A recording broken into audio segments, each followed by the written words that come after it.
This is Off the Record with Dannie Rogers, a new Detroit Lions podcast airing on Lions social media platforms, along with wherever you listen to podcasts. I'm your host, Dannie Rogers, and I'll be introducing you to some guests with pretty amazing stories, to network reporters and writers, chefs, and some of the Detroit Lions' very own on how they've gotten to where they are, the good and the not so good. Tune in to Off the Record, airing every Tuesday. Today, I'm featuring Larra Overton, the team reporter for the Indianapolis Colts. During the Lions' joint practices in Indy before preseason game number 2 this year, I sat down to pick the former Indiana University track and field team captain on her role in the NFL, her reporting with ESPN, and her journey through local TV that brought her to Indianapolis, where she would meet her husband and complete her daily mile in very stylish shoes. Here is Larra's story. Joined by the Indiana girl, Larra. We just talked about how unique your name is. Yes. Dad's name is Larry, so it's kind of where it comes Causes from. a lot of confusion. It does. Indiana girl through and through, but Yeah. we talked about it. You're from New Albany, which is very close to Louisville, Kentucky. Right. Am I saying Louisville right? You got it. Okay. Yeah, everyone, Louisville, like everyone has trouble with it. The best way to say it is like you have mashed potatoes in your mouth. Louisville, like it just all God. merges together. I love that. Yeah. Any Southern accents in the family? Oh my gosh, yes. If you hear my mom, you would hear it for sure from her. But my dad's whole family is from Tennessee, and my grandma's been in the Midwest, like in Indiana, for the last 60 plus years. Still has the thickest, like thick as molasses Tennessee accent. So when I go home, if I'm home for 48 hours, I'll come back and my husband's like, I can tell you've been at home because everything's drawn out, everything's a little slower. It's one of the things like in TV, you try to train against it and be very neutral in your speech. So I combat it, but every once in a while there are certain words where it'll slip out. So I'll drop a few y'alls in there from time to time. You mentioned the hubby. Where is he from? He grew up here in Indianapolis, and we met right when I moved to Indy. Moved here in 2010, and so it's been amazing to grow our careers and we got married 2 years ago. Full pandemic wedding. I don't suggest that for anyone, but it will really test the strength of how much you want to be with someone when you're battling all of that amid like trying to like throw this big party and begin a marriage and do all of those things. Yeah, I did see the pandemic wedding. I noticed the date. 2020. Yeah. We'll get to that. I want to start off, you're a track and field girl, cross country girl. So did that kind of spur you into the sports reporting world? Absolutely. So my mom and dad were both coaches when I was growing up. My mom coached cheerleading at the University of Louisville. My dad coached track and field. And so when we would tag along with my mom to football and basketball games, we'd sit on the sidelines. So I just kind of thought that was very commonplace to be a kid who was just at the end of the bench, hanging out and watching everything firsthand. So I think that's where my love of live sporting events began. And then, yes, ran track and cross country at Indiana, interned at ESPN in the process, interned at a couple of local stations. And when I got out of college, I started working in Louisville at one of the affiliates, Fox 41 down there. I've been at 2 different Fox affiliates, so I always have to confuse them because it was 41 in Louisville and 59 in Indianapolis. So, and I was working there and working as an associate producer on the morning show because I was like, get a foot in the door wherever you can. Would go in at 2:30 in the morning, finish at 10:30 a.m. But it opened up my nights and weekends to work with the sports department, filled with incredible guys who taught me how to shoot and edit and turn packages and do all of that. And I was able to put together enough of a resume tape that had a lot of IU football on it because I would just drive myself up to Bloomington, one-man band, turn a package, do those types of things that I eventually was able to get into the hands of Big Ten Network shortly after the network was launching. Which is amazing. From my background running track, having the connections within the Big Ten, the very first time I was live on television was doing an IU football game. I did in one weekend an IU game on Thursday and then a Purdue game on Saturday. So it was totally like baptism by fire. And I quickly realized, as much as I loved doing live events, I so badly needed the reps. I was so green. And so I ended up taking a position at one of the local affiliates in Terre Haute, Indiana, as a weekend sports anchor and sports reporter that really helped just build my confidence, build experience. I had a lot to grow. You know how that is, especially in those very early opportunities. You're just figuring it all out. And that's the best way to do it, is getting that hands-on experience, whether it's through internships or it's through seasonal opportunities or it's a full-time position. that really helped me. And then I put myself in a position to continue with Big Ten Network. And that's what ultimately led me here to Indianapolis. And then from there, when I moved to Indy, I did not have a full-time job. I was just doing all of the freelance I possibly could do. And fortunately, the Indiana Pacers brought me in to do some things there. So I was like personal training and doing like a lot of fitness coaching things during the day. And then I would go and have my media jobs, various media jobs in the evening. And from there, everything built on top of that and continued to do track and field with Big Ten Network and Fox Sports and ESPN. And then ultimately, July of 2019, I was hired with the Indianapolis Colts after 6 years at the Fox affiliate here in Indianapolis, both on the morning show and in the sports department. Okay. To go back first to that first sideline job. There's a lot. Have you ever watched that game back? Oh, yeah. You do? Oh, absolutely. I won't watch very early. No, it's taken off of YouTube. No one can ever see it. Yes. That's one of the good things is it was early enough that I have seen it, but it's not like it's readily available. You have to do a little digging for it. But yeah, it's one of those things where nothing you do really prepares you for exactly what a sideline role entails. You just have to learn by doing it. I mean, it's not a class. It's not, unless you're doing an internship where you're doing live events production, it's just so hard to know. Right. And everyone also has such a unique way in how they prepare. Oh, yeah. I had all the notes. I had done all the preparation. I had an abundance of it. I just didn't know how to prepare the right things in the right way, if that makes sense. Yeah. And that's really what, when you spend time, everyone carves out their own way of doing things. And this is what I always tell people who are starting out in the business is one of the most frustrating things is that there's no like roadmap you can follow. Everyone's journey takes a completely different route. I mean, we have a group text of 30 different women. How many are? Yes. 30 women who have all either are currently NFL reporters or have been previous team reporters in the league, because once you're in it, you don't leave it. You're part of that sorority forever. And if you looked at every single one of those women, we're kind of all in the same spot, or at least comparable positions, everyone's route would be completely unique in getting there. And that can be really frustrating, but it can also be really empowering knowing that you can't compare your journey to anyone else's, because it's just not meant to be the exact same for anyone. It's not. Anything you would go back and change about your journey to getting here? I think that the one thing, I wouldn't necessarily say I would change anything, but I wish that, and this is my advice to a lot of young people, is obviously you're so eager and ambitious and you just keep thinking a step ahead and you're thinking about the next thing coming. Exactly. I would have really tried to enjoy the stops I made a little bit more and not been so worried about looking forward, being more present.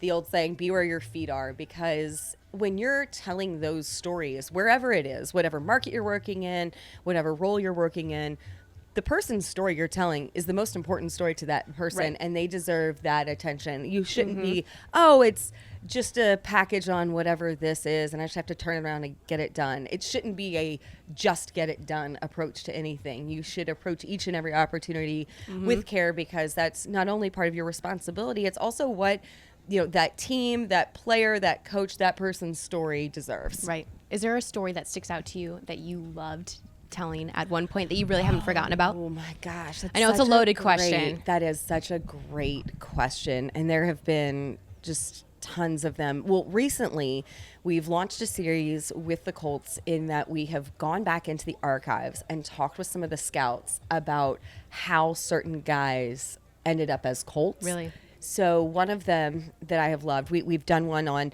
Edgerrin James's scouting report and Reggie Wayne's scouting report. One of the ones that I loved so much, we caught up with the scout who drafted Robert Mathis, and he had this VHS tape that Robert Mathis had edited himself to send to teams. So, because out of college? He went to a smaller school, HBCU guy, and the scout still has the tape, and we popped it in and played it, and it was just so raw.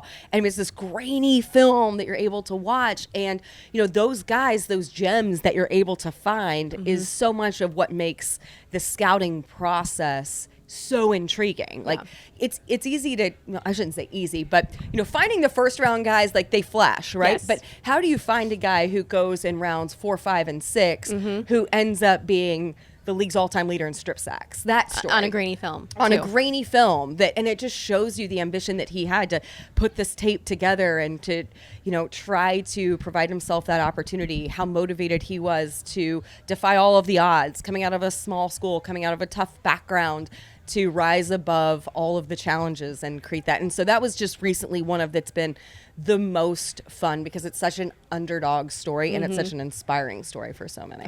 That is beautiful. I know you tackle a lot of stories while you're here with the Colts, while you're doing your freelance stuff, which I think we're so lucky that we get to do that outside of our full-time NFL jobs. But I see you getting on those track and field sidelines with ESPN, and you're out there, in Oregon all the time? Yeah, so University of Oregon hosted NCAAs this year and then also hosted the World Championships. So it was an incredible year out there, which, of course, that is hallowed ground for track and field. So there are a lot of different places that I've been able to go for me. It's University of Texas has hosted NCAAs. We've been to Oregon a number of times, a place I competed as an athlete. So getting to go back there and see the evolution of Hayward Field has been incredible. We were just recently at Ole Miss for SEC. So it's been really fun too when you spend the majority of your job in the NFL, in professional sports, to have those opportunities to go back and go to college sports and connect with the athletes there. And there's so much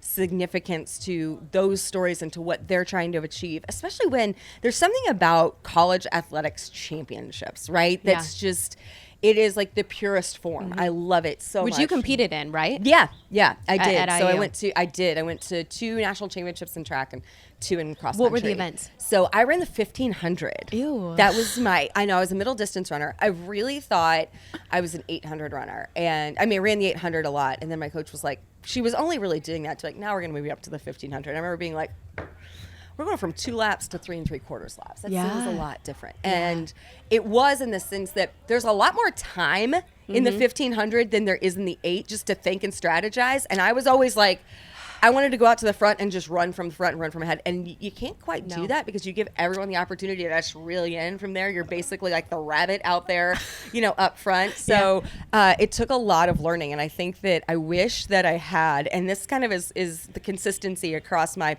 professional career, my athletics career. I wish I'd had more patience early on, like in those early reporting roles. I wish I'd had a little bit more patience, a little more poise, because you're just like so eager and anxious, and that's how I would race. So there are a lot of parallels between those 2 aspects of my life, I think. How much did having 2 parents as college coaches influence that mindset and kind of that competitiveness behind everything? 100% did. Because you saw how they would coach their athletes, and they were great about allowing me to do my thing. And I'm very fortunate too that I had phenomenal coaches in high school and in college, and my parents never tried to overstep any of that. But I've always been a bit of a daddy's girl in particular, so I really strived to want to achieve and impress him and do all of those things, right? Because we just had such a tight bond through track and field and through everything. I just called my dad today and he's ranting about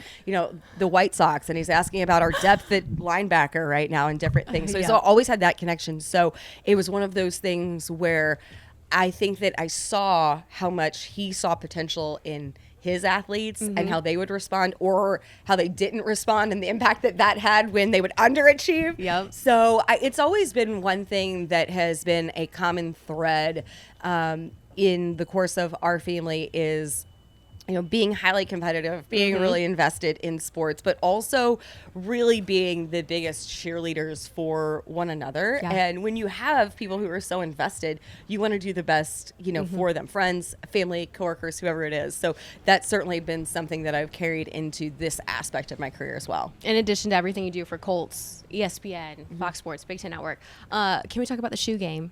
The shoe game is very strong.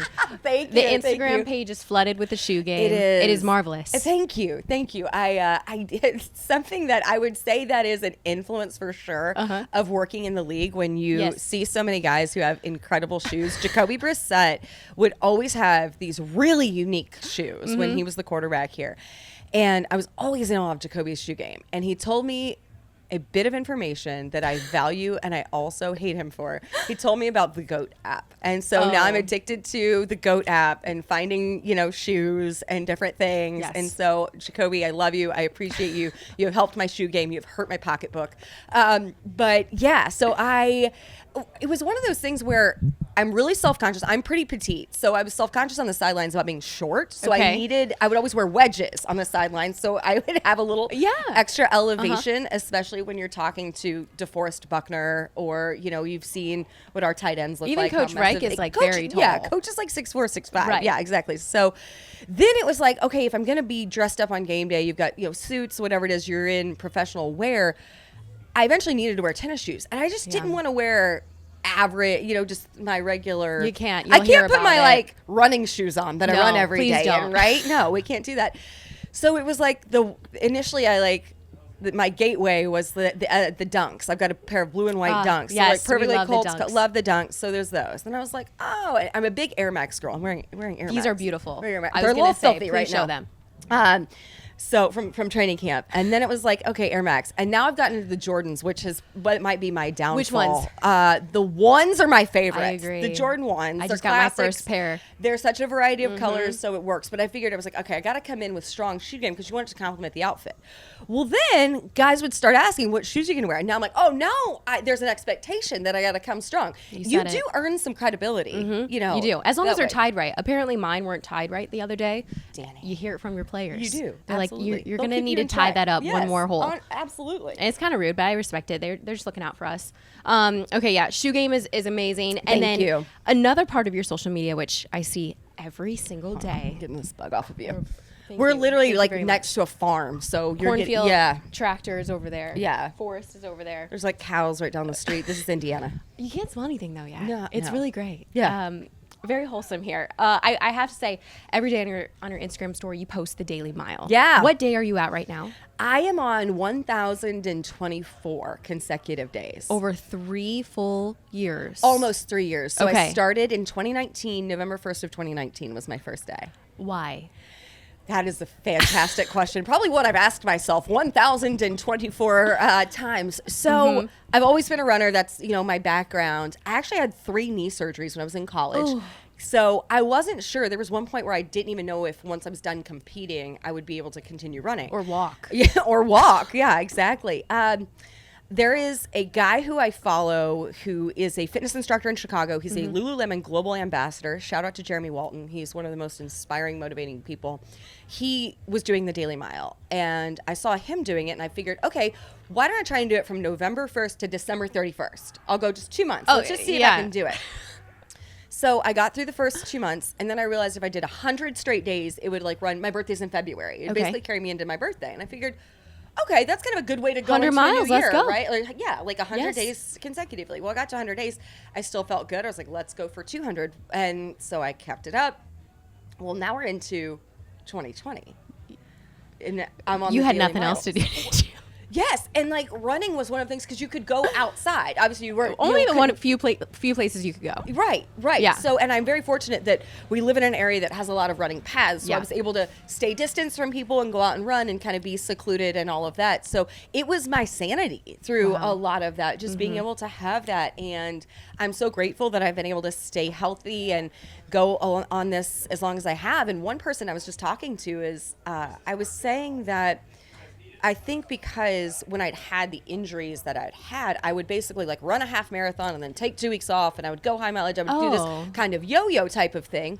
Well, I think with the Daily Mile, it's helped me stay healthy because it's just been so much more incremental. Yes. And I feel as good as I ever have. So we got to go for 3 years now. That's the next goal. Oh my gosh, November 1st. But it's just that you think about it as it's 10, 15 minutes out of your entire day. And it's probably the best calming 10 to 15 minutes you could have. It's just taking time, being mindful of taking time for yourself, carving out that one thing in your day. And really after the first month, it becomes habit. And you mentioned social media, and that's one of the really powerful things and the positives of it is so many people have jumped on board. You've influenced a lot, doing yes. it, which is really, really cool. So I thought about doing it. you should. But it so- could be anything. It so- doesn't have to be running. Well, I looked at after practice yesterday, 3.5 miles of just walking back Absolutely. and forth. that doesn't count though, right? I have to be very purposeful and set out for a mile. You can. So here's the other beautiful thing. Much like your career in sports media, and that no person's journey is the same. No person's daily mile journey is the same. It can be whatever you want. It can be, you just set that certain goal of what you want to do that day.